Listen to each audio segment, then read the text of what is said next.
The narrative goes like this. In 480 BC, Western civilization almost died in its cradle. Had it not been for the Athenian victory in the Battle of Salamis, the Persians would have conquered Greece, and Western civilization as we know it might never have existed.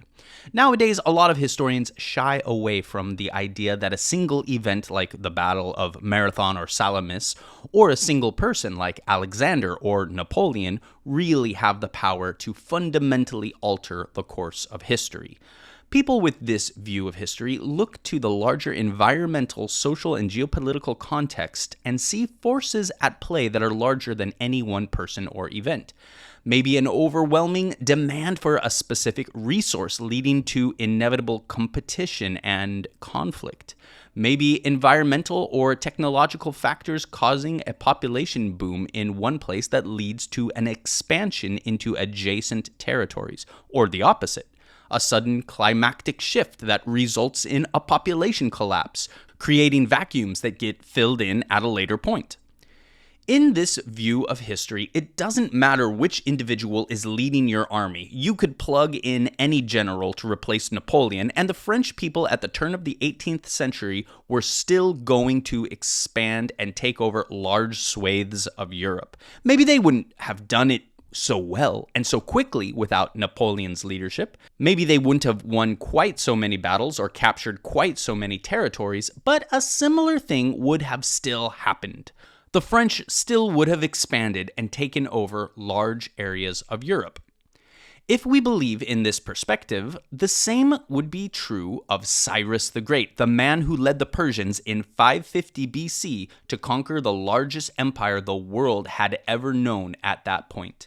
The Persians were always going to expand, with or without Cyrus, because the conditions were just ripe for it. I think most historians, at least the ones I've read, don't really believe in going all the way with this perspective. Most people can see that the truth lies somewhere in between. Individuals and individual events, like a single battle, are important and do shape history and can cause it to move in a particular direction. But at the same time, there are larger forces at work, socioeconomic, sociocultural, and environmental, that play a large part in how things turn out. So coming back to the Battle of Salamis, it's hard to argue that this battle was not a decisive moment in rescuing Greece from Persian control. There was one final battle that still needed to be fought, the Battle of Plataea in 479 BC. This was also a Greek victory and marked the end of the Persian effort to take mainland Greece. But Salamis really does feel like a winner-take-all moment when things could have gone in either direction.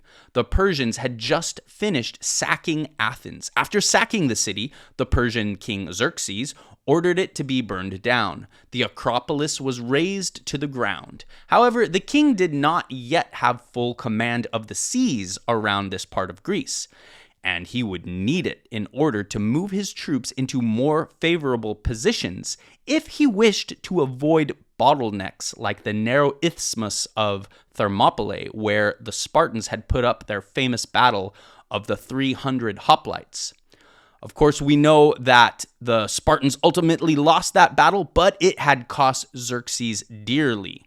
Okay, so that sets the stage for the Battle of Salamis, but this is where it becomes hard to fully discount Carlyle's great man of history argument. The Athenians were led by a man named Themistocles, who was both a visionary and a genius. Before the start of the Greco-Persian War, Themistocles had seen it all coming. What's more, he had understood something that nobody else had, that having a powerful navy would be the key to Athens' success. Before Themistocles, the Athenians had some ships for trade and the type of privateering that most Greeks engaged in, but no real navy to speak of. And what ships they did have were mostly old-fashioned pentaconters. The navy envisioned by Themistocles was much larger than anything they had ever built, and consisted of triremes, a type of warship that was the cutting edge of naval technology at that time. Themistocles was able to convince enough of his fellow Athenians that it was in their interest to start building this massive navy and a new port in preparation for the Persian incursions that he foresaw. So, by the time that Xerxes led his army into Greek territory, the Athenians were ready. And, although they lost the first few battles against Xerxes, and although their city was sacked, the navy that they had invested so much into paid off in the end. Themistocles lured Xerxes' navy into a nearby strait near the island of Salamis. Here the Athenians and their other Greek allies had hidden their triremes. They engaged the Persian fleet and won despite being greatly outnumbered. The Persians could not regain the upper hand without their fleet and eventually had to abandon all the land they had taken in the Greek mainland, retreating back the way they had come. Athens had been sacked and burned, but it would rise from the ashes. Over the next century, the city would experience its golden age, what we call classical Greece.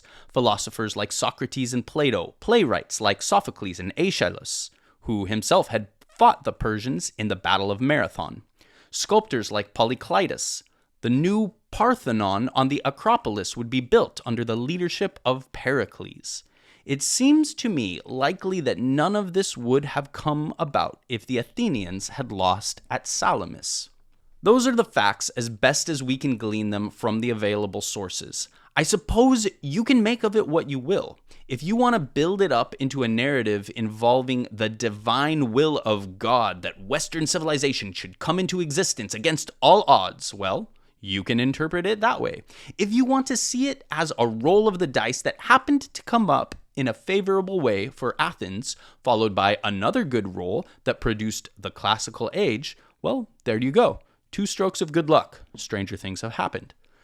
If you want to take a different stance, you could argue that Western civilization itself is a false construct, and that the Europeans of the Renaissance and the later Enlightenment were just LARPing when they tried to imitate the ancient Greeks, that their civilization had nothing whatsoever to do with the ancient precedents that were set in classical Athens, that it owed more to Rome, or maybe just to Florence, or even more to recent cultural centers like Paris or London. Or, I've even seen some people spin it the complete opposite way and say that Greece would have been better off if the Persians had won.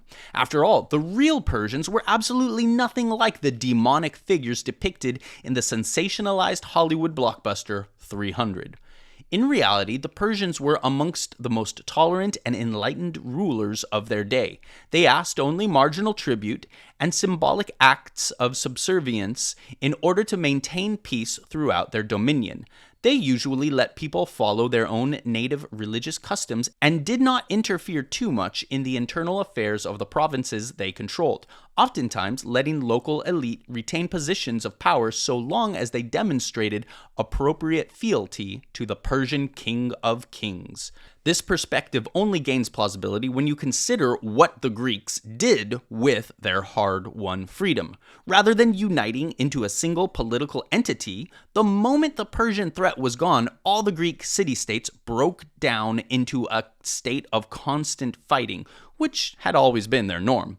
It was almost as if they had united just to tell the Persians, hey, who do you think you are to come over here and tell us to stop fighting one another? That's what we do. That's what we love to do. We want the freedom to continue to exist as little independent city-states and fight with each other. Sadly, the low-level warfare the Greeks were used to actually intensified after the Persians left and eventually escalated into the Peloponnesian War, one of the bloodiest conflicts in Greek history. The Peloponnesian War was a senseless war and an enormous waste of Greek lives, resources, and potential. In the end, it took the outside forces of Macedon and then of Rome to finally get the Greeks to unite and stop squabbling with one another. But how different would it have really been if they had just accepted the Persian yoke rather than the Roman yoke? So that's another perspective. I'm not saying I agree with it, by the way, but these are all questions worth asking. When it comes down to it, I guess it really is a matter of culture. Would the Persians have allowed the Greek culture to flourish like it did in the 5th century BC? Would the Athenian self-image have been tarnished beyond repair by the act of groveling at the feet of the Shah? Would they have lacked the cultural self-confidence as a society to allow their native genius to really shine? Would the brilliant Hellenistic culture of Alexandria have flourished as it did without the inspiration from Athens? Would Rome have innovated as much as it did without reference to this era of Athenian exceptionalism? Does the modern Western concept of the dignity of man, the perception that the individual is endowed with inalienable rights and a sort of equality on the fundamental level, does this depend upon the Athenian model of democracy, or would it have just come into existence anyway from different models that could have sprung up over the centuries? It's also worthwhile to ask whether or not this image we have of the Persian despotic ruler is just a form of racism left over from the colonial era. Why do we see the Persian king as a tyrannical example of absolutist authority, but not the French Sun King, Louis XIV? What's the real difference? If a brilliant culture rose up under the auspices of European monarchs, why couldn't it rise up under the auspices of Persian monarchs? In fact, we will see that it did, especially during the high point of the much later Islamic phase, when great advancements in philosophy, astronomy, and algebra were pioneered. But before I launch into this series that will look closely at more than 5,000 years of Iranian culture, I do want to clarify this one thing. I love my culture fiercely. First and foremost, I am a man of the West. My heart is given over completely to the legacy of the Greeks and Romans as it filtered down through the Renaissance and Baroque into the Age of Enlightenment and beyond. I guess that means I do sort of fall on the side of viewing the Battle of Salamis with a sort of romantic lens. If I had to fight, I would have fought on the side of the Greeks, not the Persians. But that doesn't mean that I have to hate the Persians. In fact, not even Themistocles himself hated the Persians. The biggest irony of all is that he eventually traveled to Persia towards the end of his life and lived out the last part of his days in service to the Persian king. If you're interested in that story, I highly recommend you look up Themistocles on the Maritime History Podcast. The host, Brandon Hubner, does an excellent job telling that tale over the course of a few episodes. I guess what I'm really trying to say here is you don't have to hate your own culture in order to be in love with another culture. You can prefer your own culture and still be enthusiastic about another one. And that's kind of how I feel about Persian culture, or as we more often call it now, Iranian culture. So I want to invite you to come with me and look at over 5,000 years of Iranian art. Along the way, we're going to cover a broad range of art styles that developed in and around the land that is now called Iran. We'll also look at the ethnicities that came in and settled different regions, bringing new strands of culture with them, new languages, new religions. We'll also observe how the clash of empires affected what kinds of art the people made and the forms of writing they used to record their history and literature. So join me next time as we look at the earliest phase of Iranian art, a phase so ancient that it goes all the way back to the very first cities that ever rose up from the dusty plains of Mesopotamia. We will be looking at the fascinating culture of ancient Elam, with its cities of Susa and Anshan. We will see the types of art styles that evolved there and how they fit in to the Mesopotamian world to their west, as well as some possible ties to the mysterious Harappan civilization that sprung up to the south of them. And as always, thanks for watching. I really appreciate it, and I would really appreciate it if you would like and subscribe. It means the world to me if you do. And, well, I guess, ciao for now.